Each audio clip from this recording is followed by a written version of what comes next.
Humanity को writing से लेकर प्रिंटिंग प्रेस तक जाने में करीबन 10,000 सालों का वक्त लगा, लेकिन प्रिंटिंग प्रेस से ईमेल तक जाने में रफली 500 ईयर्स। अब ईमेल से हम आगे बढ़ रहे हैं। टेक्नोलॉजी अनएक्सपेक्टेडली तेजी से इवॉल्व हो रही है। इंटरनेट एक बेस है। कहा जा सकता है कि आज के वीडियो का आधार ही इंटरनेट है।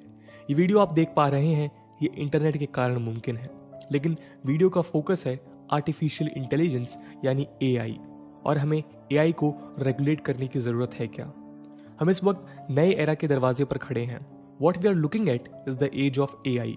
थियोरेटिकली देखें तो एआई की डेफिनेशन है कि कंप्यूटर साइंस की वो ब्रांच जो कंप्यूटर्स में इंटेलिजेंट बिहेवियर का सिमुलेशन करती है।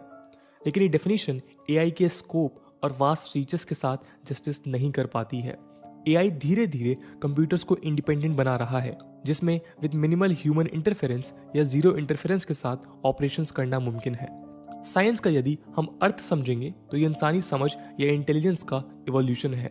क्यूरियोसिटी केवल जरिया है नई बातें जानने का, पर साइंस इन बातों में लिंकेजेस और लॉजिकल इक्वेशंस को कहते हैं। इंसानों ने फायर को हार्नेस किया, पानी से बिजली पैदा करना सीखा, इंजन्स बनाए, एरोप्लेन्स बनाए और वो सभी मैनमेड चीजें बनाई जिसने इंसानों का काम आसान किया। अब विज्ञान यानी साइंस एक बिग लीप की तरफ बढ़ रहा है, जिसमें आपको AI equipped cars, factories, smart TV, phones, gadgets, computers देखने में आएंगे। कुछ सेक्टर्स आर्टिफिशियल इंटेलिजेंस में आगे हैं और कुछ धीरे धीरे कोप अप कर रहे हैं, जैसे स्मार्टफोन इंडस्ट्रीज और इंटरनेट बेस्ड इंडस्ट्रीज एआई में लीड कर रही हैं, पर लॉजिस्टिक्स और ट्रांसपोर्ट इंडस्ट्री फिलहाल पीछे है। एग्जाम्पल की बात करेंगे तो गूगल एआई में तेजी से काम कर रहा है, पर इंडियन रेलवेज फिलहाल साइंस के इस एडवांसमेंट को हैंडल करने लायक कैपेबल नहीं है। आर्टिफिशियल इंटेलिजेंस के प्रोज हैं और कॉन्स हैं। ये कोई नई बात नहीं है। प्रोज एंड कॉन्स किसी भी डेवलपमेंट में सामने आते हैं।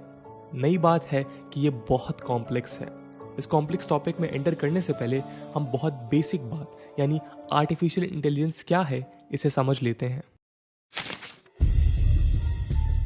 यूं तो हम मशीन दैट थिंग्स यानी ऐसा यंत्र जो समझदार हो या सोच सके, इसका आइडिया एंशिएंट ग्रीस तक जाता है। पर सिंस इलेक्ट्रॉनिक कंप्यूटिंग की शुरुआत मिड 20th सेंचुरी में हुई थी, आर्टिफिशियल इंटेलिजेंस के एवोल्यूशन से जुड़े इंपॉर्टेंट इवेंट्स और माइलस्टोन्स पिछले 70 सालों में नजर आते हैं। 1950 में नाजी के एनिग्मा कोड को वर्ल्ड वॉर सेकेंड में ब्रेक करने के लिए फेमस मैथमेटिशियन और साइंटिस्ट अलान ट्यूरिंग ने अपने paper computing machinery and intelligence में क्या मशीन सोच सकती है सवाल का जवाब देने का प्रपोजल दिया था और ट्यूरिंग टेस्ट इंट्रोड्यूस किया था। ट्यूरिंग टेस्ट ये डिटरमाइन करता है कि क्या कंप्यूटर्स ह्यूमन के जैसे इंटेलिजेंस को डिमॉन्स्ट्रेट कर सकता है। हालांकि ट्यूरिंग टेस्ट की वैल्यू हमेशा से डिबेट में रही है। इसके करीब 6 साल बाद डार्टमाउथ कॉलेज में first ever artificial intelligence conference में जॉन मैकैथरी ने आर्टिफिशियल इंटेलिजेंस टर्म को कॉइन किया था। 1956 में ही Allen Newell, J C Shaw and Herbert Simon ने लॉजिक थ्योरिस्ट एक first ever running AI software program बनाया था। 1967 में फ्रैंक रोजनब्लैट ने मार्क 1 परसेप्ट्रॉन बनाया था। ये पहला कंप्यूटर था जो न्यूरल नेटवर्क बेस्ड टेक्नोलॉजी पर बनाया गया था और ट्रायल एंड एरर से सीखता था। इसी साल मार्विन मिन्स्की और सेमोर पापेट ने परसेप्ट्रॉन्स टाइटल की एक बुक पब्लिश की थी, जो न्यूरल नेटवर्क्स में एक लैंडमार्क वर्क माना जाता है। ये work future neural network research projects के अगेंस्ट आर्गुमेंट भी करता है। 1980s में न्यूरल नेटवर्क का बोलबाला रहा, जो बैक प्रोपगेशन एल्गोरिथम से इस्तेमाल से खुद को ट्रेन कर एआई एप्लीकेशंस में वाइडली यूज हुए। 1997 में आईबीएम के डीप ब्लू ने उस वक्त के वर्ल्ड चेस चैंपियन गैरी कैस्परोव को एक चेस मैच और फिर रीमैच में हरा दिया। 2011 में आईबीएम के वैटसन ने champions Ken Jennings and Brad Rutter को जियोपार्डी में हराया। 2015 में बाइडू के मिनवा सुपर कंप्यूटर ने स्पेशल काइंड का डीप न्यूरल नेटवर्क जिससे कॉन्वोल्यूशनल न्यूरल नेटवर्क यूज किया, ताकि एवरेज ह्यूमन की तुलना में इमेजेस को ज्यादा एक्यूरेसी से आइडेंटिफाई और कैटेगराइज किया जा सके। 2016 में डीप माइंड के अल्फागो प्रोग्राम, जो डीप न्यूरल नेटवर्क से पावर्ड था, उस नेटवर्क ने ली सेडोल को एक 5 गेम मैच में हराया। ली सेडोल गो गेम के वर्ल्ड चैंपियन थे। ये विक्ट्री सिग्निफिकेंट इसलिए है क्योंकि जैसे इस गेम में मूव्स बढ़ते हैं, पॉसिबल मूव्स ट्रिलियंस में पहुंच जाते हैं। फॉर एग्जाम्पल 4 मूव्स के बाद पॉसिबल मूव्स 14.5 ट्रिलियन से ज्यादा होते हैं। ऐसे में किसी भी मशीन का जीतना उसके इंटेलिजेंट होने का प्रूफ माना जा सकता है। डीप माइंड को बाद में गूगल ने $400 मिलियन में खरीद लिया था। दोस्तों आर्टिफिशियल इंटेलिजेंस का इवोल्यूशन और इम्पोर्टेंट पॉइंट समझ लेने के बाद हमें डिस्कस करते हैं कि करेंटली ह्यूमंस मशीन के साथ किस पोजीशन पर हैं। दोस्तों एआई जनरली दो प्रकार का होता है, एक वीक एआई और एक स्ट्रॉन्ग एआई। वीक एआई को अक्सर नैरो एआई यानी आर्टिफिशियल नैरो इंटेलिजेंस भी कहते हैं, जिसमें एआई को फोकस और ट्रेनिंग के साथ कुछ स्पेसिफिक टास्क परफॉर्म करने के लिए बनाया जाता है। हम करेंटली जो एआई सिस्टम्स देखते हैं ये मोस्टली वीक एआई से बने हैं। नैरो उसके लिए मोर एक्यूरेट वर्ड है, क्योंकि एआई कुछ भी हो पर वीक नहीं हो सकता। इस नैरो एआई से करेंटली कुछ रोबस्ट एप्लीकेशंस जैसे एप्पल का सिरी, अमेजॉन की एलेक्सा, IBM वॉटसन और ऑटोनोमस व्हीकल्स चलते हैं। इसके बाद आता है स्ट्रॉन्ग एआई या आर्टिफिशियल इंटेलिजेंस यानी AGI और आर्टिफिशियल सुपर इंटेलिजेंस यानी ASI में फर्दर क्लासिफाई किया जा सकता है। AGI और general AI currently theoretical form है, जिसमें मशीन्स की इंटेलिजेंस ह्यूमंस के बराबर हो जाएंगी। इसमें सेल्फ अवेयर कॉन्शियसनेस होगी और इसके कारण प्रॉब्लम सॉल्विंग, लर्निंग और फ्यूचर प्लानिंग जैसी कैपेबिलिटीज मशीन्स में हो सकेंगी। आर्टिफिशियल सुपर इंटेलिजेंस यानी ASI ह्यूमन ब्रेन के इंटेलिजेंस और एबिलिटी को सरपास कर देगा, जबकि स्ट्रॉन्ग एआई फिलहाल एंटायरली थ्योरेटिकल है और इसका कोई प्रैक्टिकल एग्जाम्पल नहीं है। पर इसका मतलब ये नहीं है कि एआई रिसर्चर्स इसके डेवलपमेंट को एक्सप्लोर नहीं कर रहे हैं। पर मीन टाइम में इसके बेस्ट एग्जाम्पल्स साई-फाई मूवीज में देखे जा सकते हैं, जैसे HAL the superhuman, 2001 a space odyssey में rogue computer assistance in Iron Man etcetera. दोस्तों यदि आपको एआई में रुचि है तो आपने डीप लर्निंग और मशीन लर्निंग जैसे वर्ड सुने होंगे। इन्हें अक्सर इंटरचेंजेबली यूज किया जाता है, पर इन दोनों के बीच की नुआंसेस समझना जरूरी है। ये दोनों ही आर्टिफिशियल इंटेलिजेंस की सब फील्ड्स हैं, जबकि डीप लर्निंग मशीन लर्निंग की सब फील्ड है। इन सभी के कॉम्बिनेशन के बाद आज हमारे पास एआई के न्यूमरस रियल वर्ल्ड एप्लीकेशंस हैं। इसमें से कुछ कॉमन एग्जाम्पल हैं speech recognition, customer service, computer vision, recommendation engines और ऑटोमेटेड स्टॉक ट्रेडिंग एक्सेट्रा।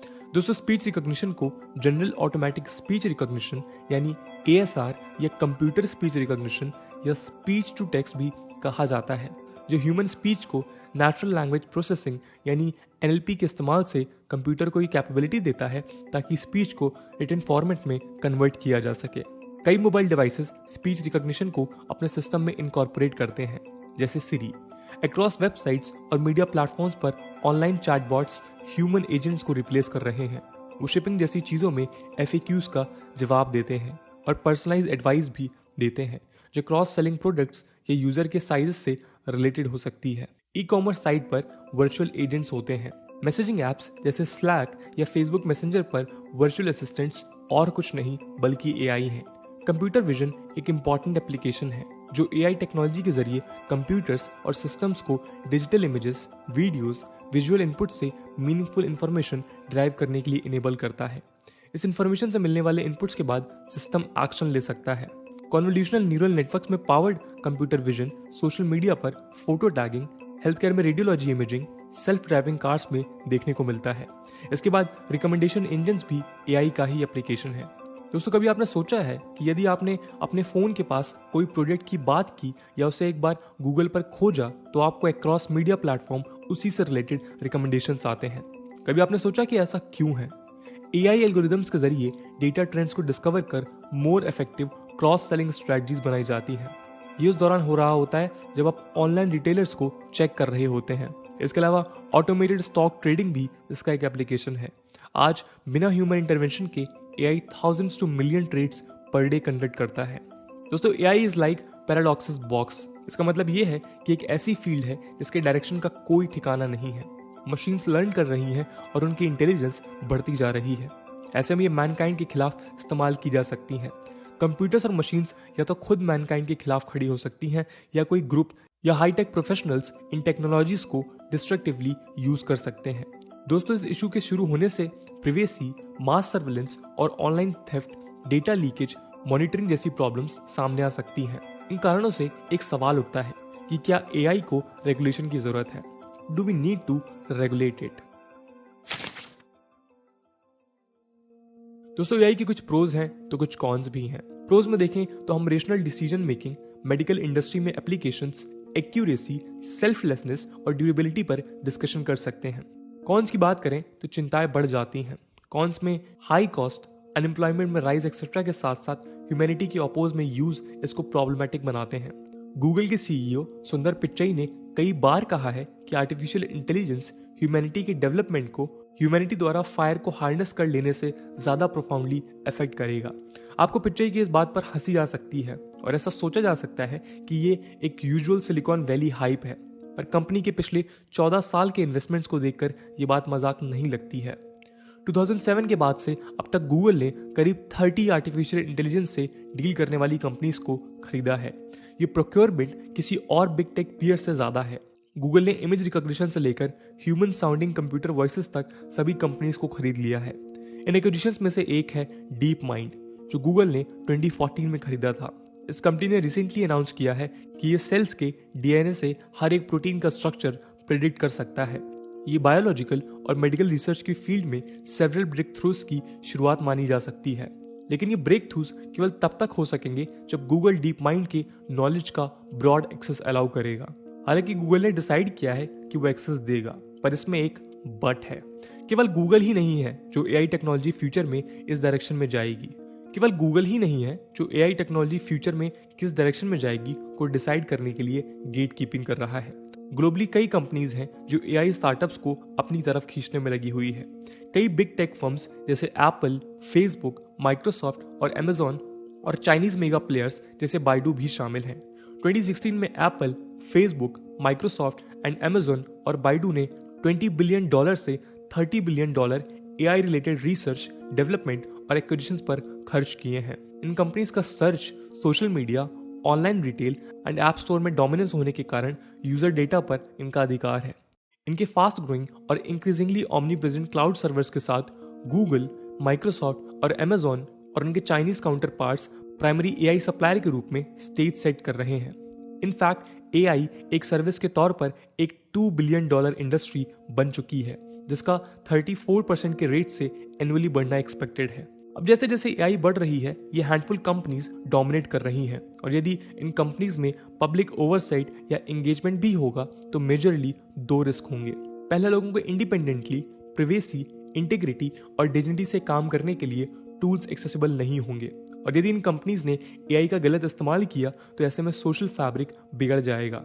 इसके लिए रेगुलेशन की जरूरत इनएविटेबल है। दोस्तों, दुनिया भर में देशों ने एआई रेगुलेशन को लेकर स्टेप्स लेना शुरू कर दिया है। 2018 में इंडिया ने भी ट्रेंड अलाउ करते हुए 2 एआई रोड मैप्स पब्लिश किए हैं। एक रोड मैप है जो मिनिस्ट्री ऑफ कॉमर्स ने एआई टास्क फोर्स कंस्टिट्यूट कर किया है, और दूसरा रोड मैप है जो नीति आयोग ने national strategy for artificial intelligence के नाम से पब्लिश किया है।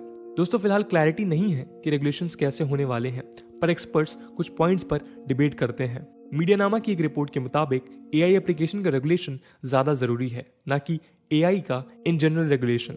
इसके अलावा जिन एआई एप्लीकेशन में डेटा कलेक्ट किया जाता है प्रॉब्लमैटिक हो सकता है। ऐसे में डेटा कलेक्शन स्पेसिफिक रेगुलेशन के अंडर गवर्न होना चाहिए।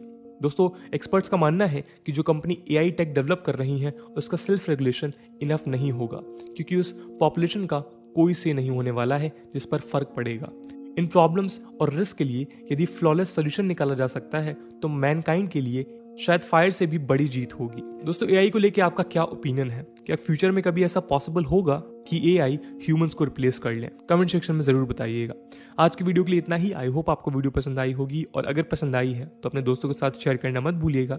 हम मिलते हैं अगले वीडियो में, तब तक के लिए जय हिंद, जय भारत।